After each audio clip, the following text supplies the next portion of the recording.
জাতীয় যুব উন্নয়ন ইনস্টিটিউট থেকে 14 দিন ব্যাপী যে 4টি কোর্স চলমান ছিল সেটিরই আজকে সমাপনী অনুষ্ঠান এবং সনদপত্র বিতরণ অনুষ্ঠান হচ্ছে। এই অনুষ্ঠানে প্রশিক্ষণার্থীরা দীর্ঘ 14 দিন যে ট্রেনিংটি করেছিল সেটির সনদপত্র নেওয়ার জন্য অংশগ্রহণ করেছিলেন। অনুষ্ঠানটি জাতীয় যুব উন্নয়ন ইনস্টিটিউটের অডিটোরিয়ামের কক্ষে হচ্ছিল। এই অনুষ্ঠানে প্রধান অতিথি ছিলেন জাতীয় যুব উন্নয়ন ইনস্টিটিউটের মহাপরিচালক ডক্টর বশিরুল আলম স্যার।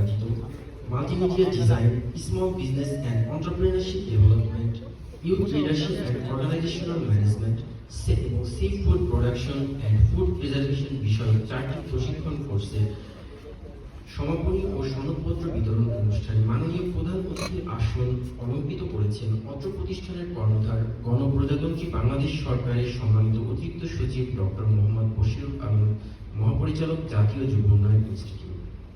অনুষ্ঠানটি সভাপতিত্ব করছেন জাতীয় যুব উন্নয়ন ইনস্টিটিউটের সম্মানিত পরিচালক গণপ্রজাতন্ত্রী বাংলাদেশ সরকারের উপসচিব জনাব মোহাম্মদ সেলিম রেজা স্যার।